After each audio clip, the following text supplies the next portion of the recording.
GRSE limited एक बड़ी update है कंपनी से रिलेटेड, पॉजिटिव न्यूज है। कंपनी के लिए एक नया टैग मिल रहा है। ये अपडेट आज के दिन कंपनी में आती है। क्या है मैं अभी आपको बताता हूँ।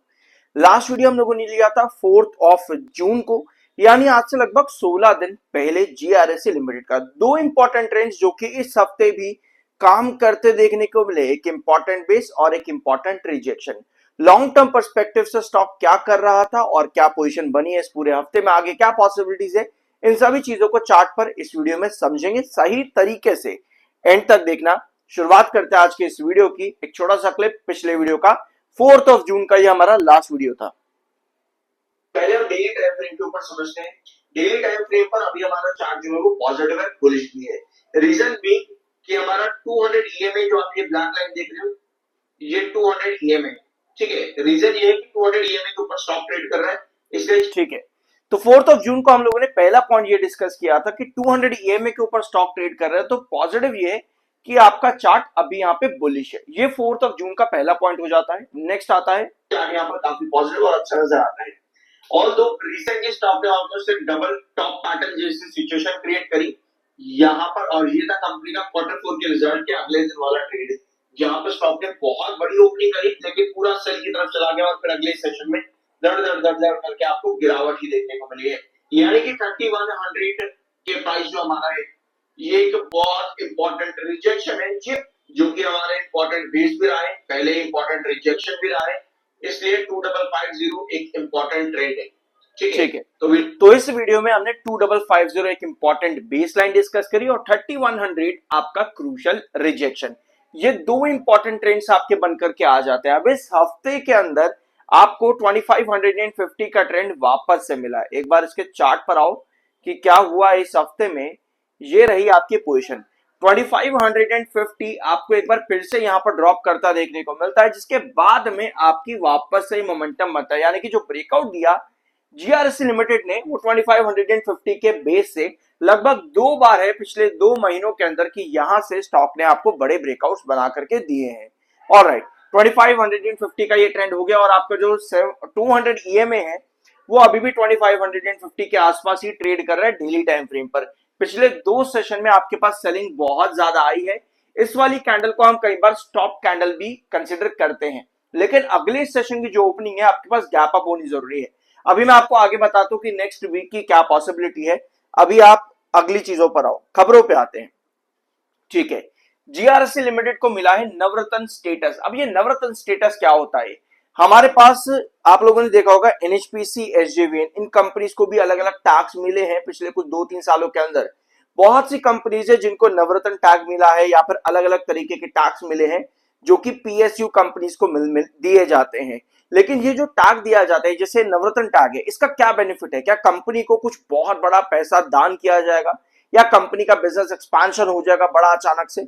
ऐसा कुछ भी नहीं होता। एक चीज बहुत ध्यान से नोट करना, नवरत्न स्टेटस सिर्फ आपको ये बताता है कि हाँ इस कंपनी को इस तरह का स्टेटस दिया गया है, इस कंपनी के पास कुछ प्रिविलेजेस आते हैं। बिजनेस तो कंपनी को खुद करना पड़ेगा भाई, प्रिविलेजेस मिलेंगे वो अच्छी चीज है। प्रिविलेजेस क्या है? जैसा आप यहां पर देख सकते हो स्क्रीन पे कि नवरत्न टैग मिलने पर क्या होता है, इन्वेस्टमेंट पावर जो है वो कंपनी की बढ़ जाती है।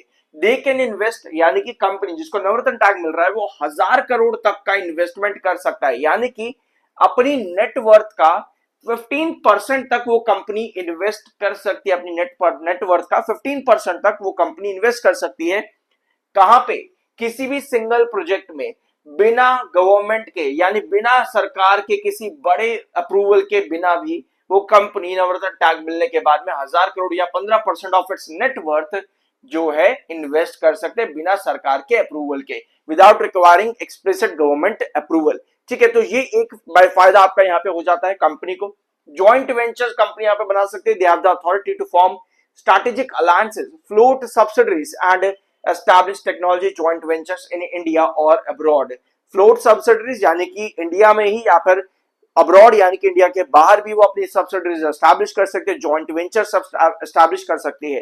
कैपिटल एक्सपेंडिचर भी वो कंपनी कर सकती है। Board of these companies have the freedom to sanction capital expenditure on their operation. अपने ऑपरेशंस के ऊपर वो कंपनी अपना कैपेक्स भी प्लान बना सकती है और आपको बता भी सकती है।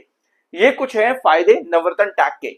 यहाँ पर कंपनी को अपना बिजनेस अपने आप से ही चलाना पड़ेगा, तो इसका जो फायदे है वो मैंने आपको बता दिए हैं। वेयर एज मार्केट एक्सपर्ट्स का मानना है कि डिफेंस स्टॉक्स में 54% का अपसाइड पोटेंशियल देखने को मिल सकता है, जिसमें जीआरएससी, पारस और जेंटेक ये कंपनीज शामिल है। जीआरएससी अगर 54% यहां से बढ़ता है तो टारगेट काफी बड़ा जाता है। अभी आते हैं 54% तेजी अगर आ सकती है तो कैसे।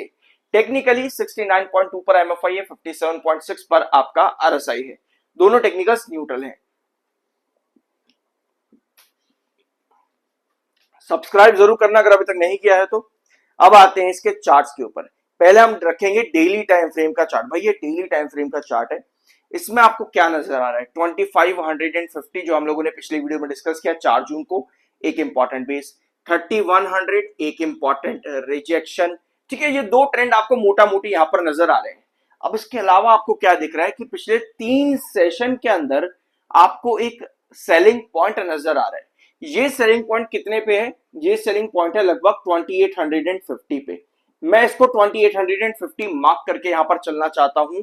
और इसके पीछे भी क्या कोई रीजन है क्या, पिछले वीडियो में हमने और भी चीजें कुछ डिस्कस करी थी, एक बार उसे भी मैं देख लेते हैं यहां पे। ठीक है, तो पिछले वीडियो में हम लोगों ने ये दो ट्रेंड मार्क किए थे, इसको थोड़ा इधर साइड में करते हैं यहाँ पे, 2800 एंड 2720। ये दो ट्रेंड हम लोगों ने मार्क किए थे कि 2550 से जब ये उठेगा तो 2720 एंड 2800 ये आपके पहले टारगेट रहेंगे।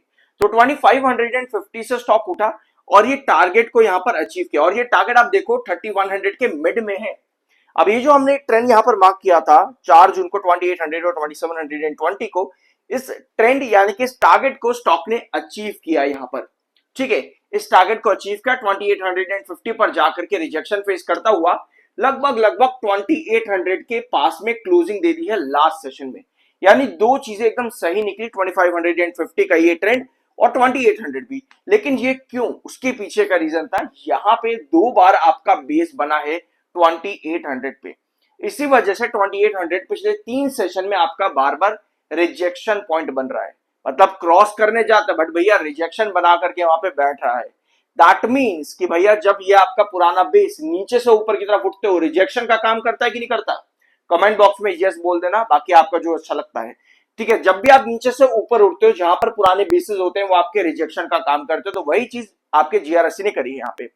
अब लास्ट सेशन के अंदर इसका थोड़ा सा जूम इन करेंगे और ताकि आपको और क्लैरिटी के साथ चीजें नजर आए। लास्ट सेशन में मेरे पास आई है सेलिंग, उसके बाद में एक तरह से स्टॉप कैंडल। इसको हम स्टॉप कैंडल कब कहेंगे, पहले तो ये समझना जरूरी है।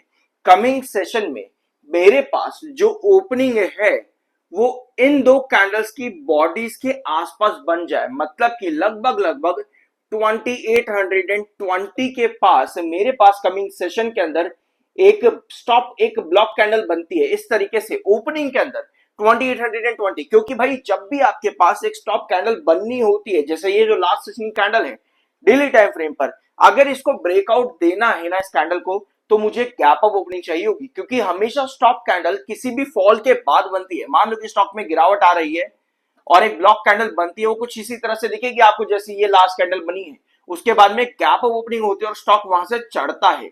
तो अगर ये एक स्टॉप कैंडल बनेगी तो इसका मतलब ये है कि कमिंग वीक में मेरे पास 2820 पर गैप अप ओपनिंग होना जरूरी है। 20 रुपए ही ऊपर गैप अप ओपनिंग हो रही है।